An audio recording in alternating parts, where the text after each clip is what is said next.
दिखने वाली यह बात तो बड़ी ही सरल और सीधी थी, लेकिन उसकी महक बड़ी ही कड़वी थी। तभी तो सुषमा की ही नहीं, पूरे एरिया की नाकी अपने अपने ढंग से सुगबुगा गई थी। अपने नौकरी में नई नई अफसर की प्रमोशन पाए विजय ने कहा था, सब पैसे का मामला है भाई। फिर अपनी 3 बेटियों की माँ इंटर पास पत्नी अनीता को सुनाते हुए बोले थे, अजी लड़का कोई कम नहीं है लड़की से। लड़की कॉलेज में पढ़ाती है तो क्या हुआ, लड़के का लाखों का बिजनेस है। लड़की का रंग रूप गुण देखकर ही उनके घर जाकर रिश्ता मांगा था, पर ये माँ बेटी तो बेगरत निकली। ऐसा अच्छा रिश्ता मैं भी देखूंगा, अब कौन सा ऑफिसर मिलता है इनको। अरे फालतू बातें बनाती है कि लड़की ने मना कर दिया। मना तो उसकी माँ रेखा ने किया है। विधवा औरत की सोने की मुर्गी, ऐसे कैसे हाथ से जाने दे। कड़वाहट सी उनका मुंह अजीब सा हो आया था और भी जाने क्या क्या बड़बड़ाते रहे। विजय ने जब विवाह किया था तो इसी कम पढ़ी लिखी सुघड़ स्त्री पर दिलो जान से फिदा थे। उस समय खुद क्लर्क थे। साल भर के भीतर ही जब विभागीय परीक्षा पास कर तरक्की पा गए तो यही बीवी आंखों में खटकने लगी थी। अब लगता है जल्दबाजी कर ली है। कुछ समय ठहर जाते तो शायद अच्छी पढ़ी लिखी और कमाऊ पत्नी मिल जाती। समाज में रुतबा ऊंचा होता सो अलग। फिर एक के बाद एक 3 बेटियों को जन्म देकर पत्नी उनकी नज़रों में और भी नीचे उतर गई थी। जीवन के इस पक्ष से घोर निराशा की शिकार विजय अपने शब्द बाणों से अनीता को निरंतर घायल करते रहे थे। जिस लड़की की बात घर में हो रही थी उसे अनीता ने अपनी आंखों से बड़ा होते देखा है। अंजलि के बचपन में ही पिता का साया सिर से उठ गया था। पूरे मोहल्ले में एक वही घर था जिसमें अनीता का आना जाना था। कुछ देर हल्की फुल्की बातें, थोड़ा हंसी मजाक, कुछ गृहस्थी की समस्याओं के समाधान और एक कप चाय, उसकी एकरस जिंदगी में ले देकर एक यही मनोरंजन था। इतने ही परिचय के बल पर विजय ने अपने रिश्तेदार राहुल मेडिकल वालों को उनके बेटे के लिए अंजलि का रिश्ता सुझाया था। लड़के की अपनी दवाओं की दुकान थी, खाता पीता संयुक्त परिवार था। क्या हुआ जो लड़का अपनी 12th की पढ़ाई पूरी नहीं कर सका। ऐसा घर बार अंजलि के लिए और कहाँ से मिल सकता है। बाप है नहीं, अकेली माँ। यह तो अच्छा है कि लड़की होनहार निकली, पढ़ लिख कर लेक्चरार लग गई है, सो उन लोगों को बात जच गई। वरना आज के ज़माने में लड़की के लिए रिश्ता ढूंढना, भाई मैं तो माँ बेटी का उद्धार ही करना चाहता था। विजय का भाषण चालू था। दया के सागर बने पति के उद्गार अनीता ने मुस्कुरा कर सुने। मन की बात वह जानती थी कि किसका उद्धार होना है। बात बन जाती तो अपनी प्रतिष्ठा बढ़ाने का ऐसा मौका फिर कहाँ मिलता, और रिश्ता करने पर मिलने वाली नगदी और गरम सूट का लोभ कौन छोड़ना चाहेगा। अंजलि सयानी निकली। चैन की सांस भरती अनीता का मन उसके प्रति लाड से भर उठा। देखने में अभी बच्ची सी ही लगती है, लेकिन माँ बेटी दोनों हैं बहुत मजबूत। मगरमच्छों से भरी दुनिया में ऐसा बने बिना गुजारा भी तो नहीं। अनीता अपने पति की तरफ देखती तो उसे मगरमच्छ का जबड़ा ही दिखाई देता है। विजय के साथ वाला अंजलि के ठीक सामने वाला घर कुसुम पाठक का था। उनकी 29 वर्षीय बेटी चित्रा पढ़ाई लिखाई खत्म कर अपने विवाह के इंतज़ार में बैठी थी।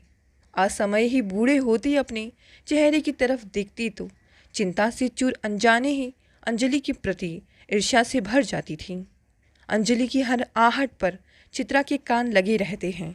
खुद को भूलने का यही तरीका उसे रास आया था। इसी धुन में अंजलि की पीठ पीछे उसके सामाजिक जीवन, हंसमुख व्यक्तित्व, मोहल्ले भर में उसकी प्रसिद्धि पर वह नित्य नए तीखे पैने कटाक्ष जब तब कर डालती।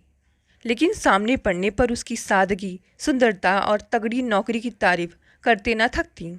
अब चित्रा की नाक को गंध मिली तो खुशबू से उसके नथुने फड़फड़ा उठे। वह भीतर तक आनंद से भर उठी। आंगन में दोपहर की धूप सेकती हुई अपनी माँ से बोली। दोनों माँ बेटी गप मारती हैं। लड़की वाले थोड़े ही मना किया करते हैं। मना तो लड़के वालों ने ही किया होगा। हाँ शर्त लगा लो। शर्त लगाने की उसकी पुरानी आदत है। कुछ पल रुक कर आगे बोली। मना तो लड़के वालों ने ही किया है। अब ये माँ बेटी अपनी शर्म छिपाने को कहती फिर रही हैं कि हमने मना कर दिया है। अंजलि की माँ ही गई थी उनके घर रिश्ता लेकर। चित्रा ने कहा तो अपनी माँ से था, लेकिन सुन लिया था अगली गली वाली मीना ने।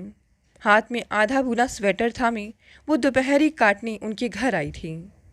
इस नए सी गुफे की गंध में गुम होकर अभिवादन करना ही भूल गई।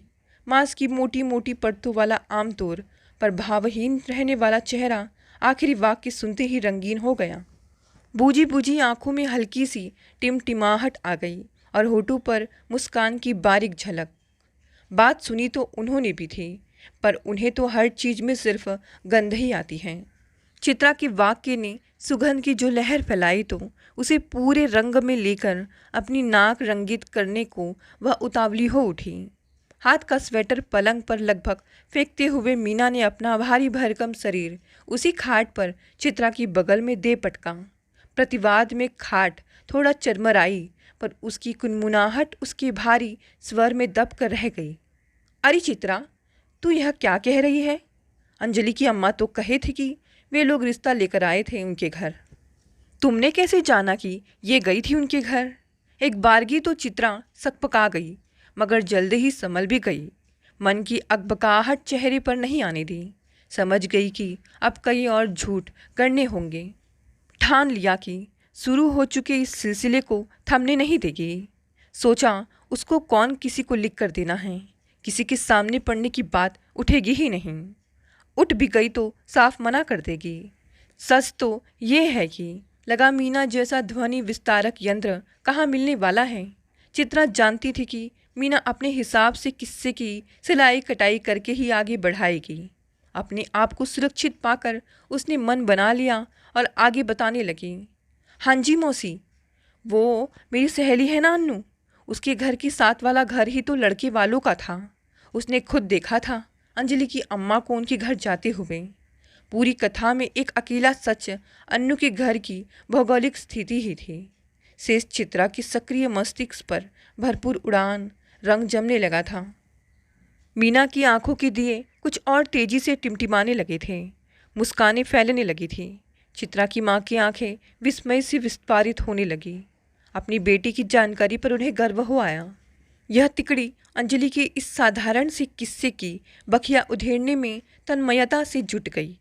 अंजलि के घर के साथ वाले घर की मालकिन सुषमा आरंभ से अंत तक इस पूरे कांड की चश्मदीद गवाह थी। दबंग सुषमा एमए तक पढ़ी हैं। आसपास के परिवेश की वे अधिकतम जानकारी रखती हैं, मगर इस ताज़ा किस्से में सुषमा को कुछ आनंद नहीं आया। उनके पास फुर्सत ही फुर्सत है।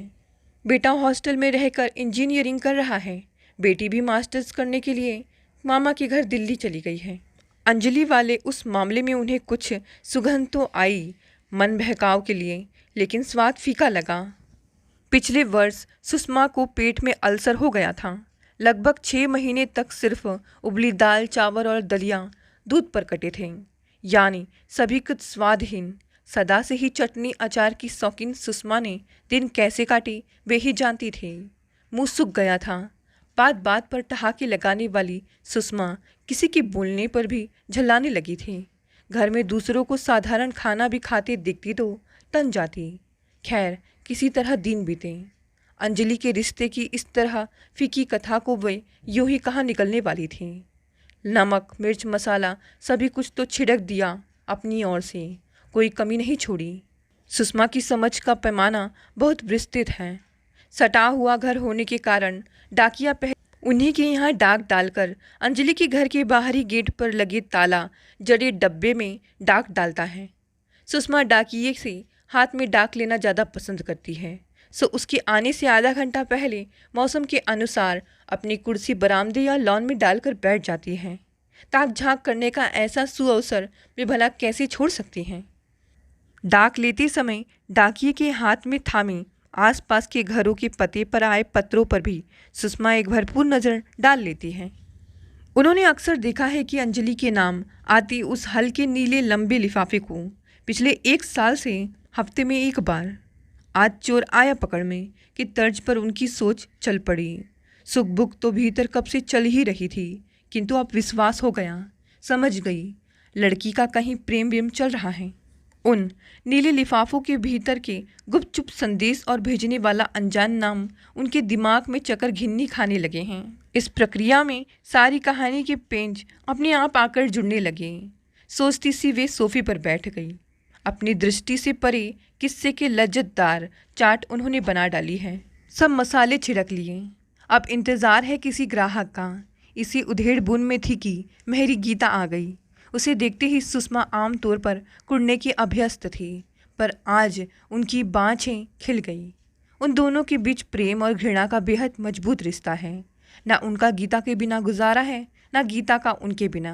रोज़ दोनों औरतें बेलोस एक दूसरे पर चिल्ला लेती। इधर उधर की सारी भड़ास निकाल कर गीता झाड़ू पोछे में लग जाती और सुषमा अपने मनोरंजन में। गीता को देखते ही सुषमा उल्लास से हुलस पड़ी। उसे लगभग गले से लगा लिया। अरे यारी, कुछ सुना तूने?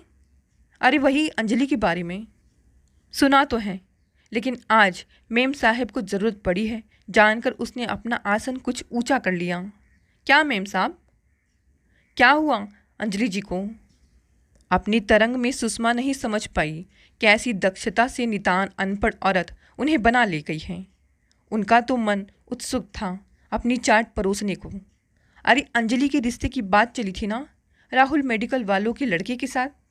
सुषमा की आंखें और होठ गोलमोल हो आए और स्वर का तीखापन अनायास ही मधुर हो फुसफुसाहट के निकट आ गया। गीता आराम से आलथी पालथी मारे कीमती कालीन पर बैठी भरपूर आनंद उठा रही थी। रोज रोज उसे ऐसा सुख कहाँ मिलता था। फुर्सत के क्षण मेम साहब के हाथ की बनी गरम चाय, नरम गुदगुदा कालीन, उस पर पसरी और कहानी सुनती गीता। अब उस लोक में भला कौन सा स्वर्ग होगा। आनंद तो सुषमा भी पा रही थी। तुम्हें पता है गीता, अंजलि की माँ सबसे कह रही है कि उन्होंने इस रिश्ते के लिए मना कर दिया है, लेकिन असली बात तो और ही है। ये आजकल की छोकरियाँ, छी, वह कुछ और रहस्यमयी हो गई। शर्म हया का तो नाम भी नहीं। इसका चक्कर चल रहा है क्या कहीं? गीता की चाय का स्वाद और मीठा हो आया था। अरे सुन तो सही, रंग बिरंगे लिफाफे में रोज इसके नाम से खत आते हैं। मैंने खुद देखे हैं डाकिया के हाथ में। अभी पिछले महीने गई थी ना अपने मौसी के घर। हाँ जी, गई तो थी, मेरे को भी याद है। चाय की सुड़कन के बीच गीता बोल उठी। फुसफुसाहट और धीमी हो गई। कुछ गड़बड़ हो गई होगी, तभी तो इतने दिन लगा कर आई थी तो कैसे बीमार बीमार सी लग रही थी। दुबली पतली अंजलि 15 दिन के लिए कॉलेज के छात्रों के साथ घूम फिर कर लौटी तो बड़ी तरोताज़ा थी, पर अब इस चटपटी चाट के संदर्भ में वह सुषमा को अतीत के आईने में कुछ और दुबली दिखाई देने लगी थी। प्रतिवाद कौन करता? इस समय की एकमात्र श्रोता तो खुद बन रही। चाट को देखती आगे आने वाले स्वाद की कल्पना में डूबी तन मन से विभोर हुई जा रही थी। यही बात राहुल मेडिकल वालों को पता चल गई। अब भला जीते मक्खी कौन निगलना चाहता है। सो जी, उन्होंने रिश्ते से मना कर दिया। अब ये माँ बेटी अपनी इज्जत बचाने को उल्टा ढिंढोरा पीट रही हैं। सारी दुनिया को मूर्ख बना ले, पर मुझे नहीं बना सकती। इनकी रग रग में पहचानती हूँ। सदियों पुरानी कहानी सुनने की नशे में आखंड डूबी गीता सुषमा की इस कला से अभिभूत मुँह बाए सुन रही थी। चाट बड़ी जोरदार बन पड़ी थी। गीता फुर्तीली हाथों में काम में जुटी चाट परोसने की विधि सोच रही थी। आज शाम तक 3 और घरों में तो यह कार्य संपन्न हो जाएगा। आगे का सिलसिला फिर यहीं से चल निकलेगा। फिर तो लोग खुद आएंगे देखने, सूंघने और चखने। असली मजा तो तब आएगा जब तिरछी नज़रें उस घर की ओर उठेंगी। राह चलते कटाक्ष उस ओर की हवा को भेदेंगे। अंजलि की माँ से गीता को कोई पुराना बैर था। सुषमा उसके जरिए अपने भी कई हिसाब किताब साफ कर लेगी। अकेली अपने दम पर मर्दों की दुनिया में शान से सर उठाए जीती कन्या विद्यालय की प्रिंसिपल अंजलि की माँ रेखा पर उन्हें एक अनजान रोज था, पर आज वह उल्लास में थी। अब आएगा ऊट पहाड़ के नीचे। अलग अलग घरों में अलग अलग तरीकों से होती इस सारी मानसिक और शाब्दिक मेहनत का उद्देश्य था अंजलि तक इनका पहुंचना। एक एक कर सब अटकलें पहुंची थी। कोई इस रहा तो कोई उस रहा। पल भर को अंजलि को तीर की तरह चुभती, लेकिन अब उसे इनकी आदत हो गई थी। बचपन से आज तक यही देखती सुनती आई थी। नया कुछ भी ना था, केवल संदर्भ और फिक्रों के वाक्य बदलते रहे थे। कोशिश सभी में एक ही रहती थी। अब नितांत भावहीन होकर अंजलि सब प्रहार झेलती, अप्रभावित, अपने काम में डूबी, साथ ही आकाश के प्रेम में सराबोर। आकाश, उसका पड़ोसी, यही सुषमा का बेटा, बचपन का दोस्त, युवावस्था का प्रेमी और निकट भविष्य में होने वाला पति। पिछली बार जब आया था तो अंजलि की माँ से मिलकर अपना निश्चय दोहरा गया था कि इंजीनियरिंग की पढ़ाई पूरी होते ही अपना फैसला घर में सुना देगा। घर में सुनाने का मतलब था माँ को बताना। पिता और छोटी बहन इन दोनों के रिश्ते के बारे में जानते थे। वे दोनों इससे खुश भी थे। माँ को सुनाने पर धमाका होगा, इसी विस्फोट को सहने की तैयारी में वह लगा था। इस समय अंजलि के चेहरे पर जो मोहक मुस्कान उभर आई, इसका स्रोत था पिछले हफ्ते आई आकाश की नीले लिफाफे वाली चिट्ठी। बुधवार को उसका फाइनल एग्ज़ाम था। गुरुवार को वह इंटर्नशिप अपने नए पद का कार्यभार संभालेगा और उससे अगले हफ्ते वीकेंड पर घर आएंगे विस्फोट करने। मुस्कुराती अंजलि मन ही मन खत को बार बार पढ़ रही थी। इस राहुल मेडिकल वाले मामले को लेकर अंजलि के मन में गहरी पीड़ा थी, किंतु चाट पर चटनी की कमी उसने भी महसूस की। चाट उस तक पहुंचाने वाले के हाथों यह संदेश भेजने का उसका मन भी हुआ कि सुषमा से ही जाकर पूछे उस इंसान के बारे में।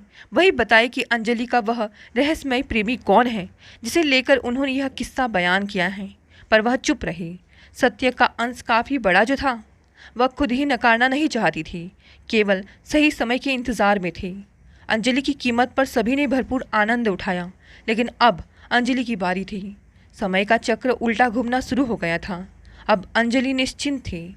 वह जानती थी अगला हफ्ता तूफान लेकर आएगा। अगला सप्ताह आया, वीकेंड आया और आकाश भी आ गया। अंजलि की भावी सास सुषमा के हाथों बनी अंजलि की उस सादे से प्रसंग की चटपटी चाट पर खुद उन्हीं के बेटे यानी अंजलि के प्रेमी आकाश ने चटनी परोसी। सुनते ही सुषमा स्तब्ध रह गई। उनकी वाचाल जिह्वा मानो लकवाग्रस्त हो गई। कुछ पल इसी दुविधा में बीते। फिर जो भयंकर विस्फोट हुआ तो सारे घर में भूकंप बरपाते सुषमा ने आकाश से कहा, वो जमाने भर की बदनाम लड़की, उससे शादी करेगा तू? तेरा दिमाग खराब हो गया है क्या? वे चिल्लाती रही और वह चुपचाप सुनता रहा।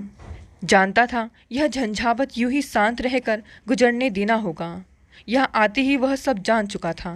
धीरे धीरे बोलती, अपने अपमान की कथा सुनाती अंजलि की पलकों से जो आंसू ढले थे, उन्हें उसने ही पूछा था। अपने कंधे पर जबरन उसका सर रखकर उसे खुलकर रो लेने दिया था। महीनों से अंजलि के अंदर जो लावा इकट्ठा हुआ था वह बह निकला तो धीरे धीरे से उसके चेहरे को अपने हाथों से ऊपर उठाकर उसकी आंखों में झांकते हुए बोला था, अब भी सोच लो, समय है। मुझसे शादी करने पर सांस तुम्हें ऐसे ही मिलेगी। क्या करूं? तुम्हें तो पति चुनने का अधिकार है, लेकिन मुझे माँ चुनने का अधिकार नहीं है। और हंस पड़ा था। उदास अंजलि के होठों पर जो मुस्कुराहट उसे हंसते देख फूटी तो आगे बोला, पर अंजलि, माँ जैसी भी हैं, मन की अच्छी हैं, केवल अपनी आदत से मजबूर हैं। सच बात तो ये है कि कभी उनकी इस आदत के रहते कोई झटका भी तो नहीं लगा जो उन्हें सोचने पर मजबूर करे। अब उन्हें अपनी गलती का एहसास होगा तो तुम पर भी उनका प्रेम ही बरसेगा। वे सभी से अपने ढंग से प्रेम ही करती हैं। अंजलि भी अब तक उदासी से उबर चुकी थी। लगभग 6 माह बाद आकाश से मुलाकात हुई थी। यही उल्लास मायूसियों को फूंक मार कर उड़ाने के लिए काफ़ी था। अब तो आकाश का साथ उम्र भर के लिए पाने वाली थी। मुस्कुराते हुए ही बोली, केवल सास का ही, सास के बेटे का प्यार कहाँ बरसेगा? बदमाश, बनावटी गुस्से से दांत पीसता जब तक वह उसे पकड़ता, खिलखिलाती अंजलि रसोई में चाय बनाती अपनी माँ के पास जा खड़ी हुई। इस समय आकाश माँ के एक तरफा आरोपों को सर झुकाकर सुन रहा था तो याद आया अंजलि की माँ का शांत स्वर। चाय पीते पीते उसे घर के बने समोसे लेने का आग्रह करती सारे प्रकरण पर उन्होंने सिर्फ कुछ वाक्यों की टिप्पणी ही की थी। बेटा, जो कुछ भी हुआ अच्छा नहीं हुआ। अंजलि को तो आज मैंने जाने कितने दिनों के बाद हंसते देखा है। मैं चाहती हूँ कि अब और संताप इसे ना भुगतना पड़े। मेरी बेटी सम्मान के साथ तुम्हारी पत्नी बने। आकाश ना चाहते हुए भी अपराध बोध से भर आया था। विचार आया, पहले ही विधिपूर्वक अंजलि के साथ सगाई हो जाती तो यह बवंडर ना खड़ा होता, लेकिन अब तो सब हो चुका था। कैसे उसने 2 माह तो लोगों के व्यंग बाण झेले होंगे, कैसे कॉलेज में सहकर्मियों की कानाफूसी को अपनी पीठ पर चुभते अनुभव किया होगा, कैसे अपने विद्यार्थियों की तीखी भेदती नज़रों के वार झेले होंगे। यही सोचकर उसे झुरझुरी हो आई। लगा जैसे वह अंजलि का अपराधी है। चुपचाप चाय पीकर कुर्सी की पुष्ट पर रखे अंजलि के हाथ को थपथपाकर उसके चेहरे पर अपने स्नेह की किरणें फैलाकर उसकी माँ को अभिवादन कर चला गया था। आते ही माँ के सामने साफ शब्दों में अपना निश्चय सुना दिया था और इस समय शांत बैठा तूफान के थमने की राह देख रहा था ताकि अगला कदम बढ़ा सकें। पिता सारी बात जानते थे। वे इस समय घर पर ही थे। पुत्र को तूफान में घिरे देखकर बचाव के लिए आगे आ गए। पत्नी की रेल की तरह चलती शब्दों की प्रवाह पर रोक लगाते गंभीर किंतु ऊंचे स्वर में बोले, कैसी बदनामी, किसके साथ चक्कर है भला, क्या जानती हो तुम? सुषमा तीखे स्वर में बोली, प्रेम पत्र आते हैं उसके, अपनी आंखों से देखा है मैंने। ये बैठा है उसको प्रेम पत्र लिखने वाला तुम्हारे सामने। वैसे ही ऊंचे स्वर में बोले और अपने दाएं हाथ की तर्जनी आकाश की तरफ उठा दी। आकाश की आंखें शरारत से चमचमा उठीं। होठों पर आई हंसी को जबरन रोका और चेहरे को गंभीर बनाकर मुंह नीचा किए बैठा रहा। पिता का अपने पक्ष में खड़ा होना अच्छा लगा। उधर सुषमा के दिमाग के साथ साथ शरीर ने भी जवाब दे दिया। अपना चकराता सर पकड़े हाय कहती जहाँ खड़ी थी वहीं बैठ गई। अब मोहल्ले के पार्क में सामियाना लगा हुआ है। विवाह की गहमा गहमी, पकवानों की खुशबू, इतर के भभको, सरसराते नए कपड़ों की चमक, स्त्रियों की कीमती साड़ियाँ, गहनों, पुरुषों के गर्म सूटों और बच्चों की आनंद भरी चिल्लाहटों से मुखर हो रही थी। आकाश और अंजलि दुल्हा दुल्हन बने सजे हुए मंच पर विराजमान थे। दोनों के बीच थी आकाश की बहन पूजा। आकाश ने अपनी आदत के अनुरूप कोई शरारत भरा जुमला अंजलि के कानों के पास छोड़ा था। वह शर्म से लाल हुई कुछ और सिमटाई थी। आकाश के पिता मुख्य द्वार पर इष्ट मित्रों और रिश्तेदारों के साथ मेहमानों के स्वागत में हाथ जोड़कर खड़ी थी। सुषमा गुलाबी रंग की जरीदारी बनारसी साड़ी पहने, भारी कुंदन हार गले में डाले और सोने की चूड़ियाँ चढ़ाए, भारी झुमकों को सर से हर झटके के साथ झुलाती मेहमानों की बधाइयाँ लपक रही थी। सामने विजय, अनीता और तीनों बेटियाँ आती दिखें। अनीता हाथ में पकड़ा उपहार अंजलि को देने मंच पर चली गई और विजय सुषमा की ओर। सुषमा चाहती तो थी कि किसी तरह उनसे मुलाकात टल जाए, पर हो ना सका। हाथ जोड़े खीसे निपोड़ते विजय उनके सामने खड़े थे। सुषमा ने भी अभिवादन में हाथ जोड़ दिए। वे बोल पड़े, बधाई हो भाभी जी, आपने तो मोहल्ले का बेशकीमती हीरा पा लिया। भाई अंजलि तो हमारी बेटी जैसी है। हमने तो बहुत तरह कोशिश की कि अपने ही जात बिरादरी में इसे रखें। मान गई आपको, आपने तो डाका ही डाल लिया। सुषमा जानती थी राहुल मेडिकल वाला प्रस्ताव यही लेकर गए थे अंजलि के घर। यहाँ उनके मन की कसक पहचान गई। साथ ही अपने मन का चोर भी दाढ़ी टटोलने लगा। तपाक से बोली, भाई साहब बधाई तो आपको हो, मोहल्ले की बेटी यहीं की बहू भी बन गई। सच कहा आपने, मेरी बहू तो हीरा है हीरा। कैसी कैसी तो बातें कर डाली लोगों ने। आग लगे ऐसी बातें बनाने वालों की जबान में। अभी और कड़वी बातें निकलनी थी। अफवाहें उड़ाने वालों के बारे में की गीता वहां आ पहुंची। हलवे में डालने के लिए हलवाई ने सूखे मेवे मंगवाए थे, वही लेने मेम साहब के पास आई थी। आज वह बड़ी जोश में थी। लाल गोटा लगे लहंगा, ओढ़नी में सजी, पायले छनकाती वहां पहुंची। कुछ शब्द उसके कानों में भी पड़े। मेम साहब से इस शादी पर नई साड़ी का वादा तो पहले से ही ले चुकी थी। सोचा लगे हाथ कुछ और इनाम भी हासिल कर लिया जाए। उसने पल्लू सर पर बाएं हाथ से टिकाया और दाहिनी हाथ चकर घिन्नी सा नाचते हुए बोली, करम जल्लो ने कैसी कैसी बातें बना डाली। हमारी अंजलि बिटिया जैसी बहू तो दिया लेके ढूंढे से भी ना मिलने की। मेम साहब तो कब से बहू बनाने का सोची थी। वो तो सामने कुछ विशिष्ट मेहमान आते दिख विजय से भोजन का आग्रह करके सुषमा उधर चल पड़ी तो गीता भी अधूरा वाक्य छोड़कर उनके पीछे हो ली। उसे तो चाकरी मैम साहब की बचानी है। विजय भी थाली के बैंगनों की चाल देखते देखते मुस्कुराते उधर ही चल पड़े जहाँ एक और भोजन का प्रबंध था। सुनहरी कढ़ाई वाले गहरे हरे रंग के सलवार कमीज में सजी चित्रा अपनी माँ के साथ खड़ी दही भल्ले का मजा ले रही थी। सुषमा इधर से गुजरी तो उनके पास भी रुक गई। चित्रा की माँ ने बधाई दी तो चित्रा भी बोल पड़ी, मौसी जी, आकाश भैया ने तो अपने लिए शानदार दुल्हन ढूंढ ली। पूछो माँ से, मैं तो हमेशा अंजलि की तारीफ ही किया करती हूँ। कॉलेज में भी सभी कहते हैं कि इतना मीठा स्वभाव तो कहीं और है ही नहीं। अपने मोहल्ले के लोग तो जाने कैसे कैसे। सुषमा के स्वर में मिठास घुलाई। हाँ बेटी, आकाश क्या, मैं तो खुद ही यही चाहती थी, पर जात बिरादरी दूसरी थी, इसी माँ ने मन मार कर बैठी रही।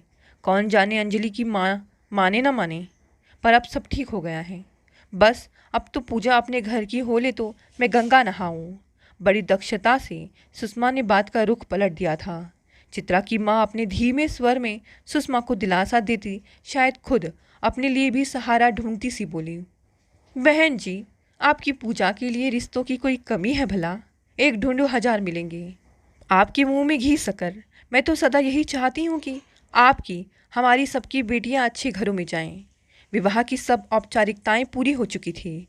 घर में बाहर से आए मेहमान अपने अपने कमरों में सोने की तैयारी में जुटे थे। पहली मंजिल के एक कोने में बने सजे हुए कमरे में बैठी अंजलि घबराहट और आनंद के मिले जुले एहसास से भीगी आकाश की प्रतीक्षा में बैठी थकान से चूर हो चुकी थी। दिन भर लोगों की आवाजाही और रस्मों रिवाज निभाती कुछ परेशान थी। आकाश आया तब तक अंजलि का सर दर्द बढ़ चुका था। आकाश देखते ही भाप गया कि कुछ गड़बड़ है। ज़्यादा पूछना नहीं पड़ा, तुम भी क्या सोचोगे, पर सच तो यह है कि मेरा सर दर्द से फटा जा रहा है। आकाश समझ गया तनाव अपना रंग दिखा रहा है। अंजलि की परेशानी चुटकियों में दूर करना वह जानता है। बेहद रोमांटिक होकर दायां हाथ दिल पर रख शाही अंदाज में बोला, बेगम साहिबा की खातिर अभी राहुल मेडिकल से सर दर्द की दवा मंगा देते हैं। अंजलि की जो हंसी छूटी तो हंसते हंसते बेदम हो वह उसके कंधे से झुल गई। दोस्तों, ये कहानी यही समाप्त हो गई। कहानी पसंद आई तो इसे लाइक शेयर कमेंट करें। नए हैं तो चैनल को भी सब्सक्राइब कर लें।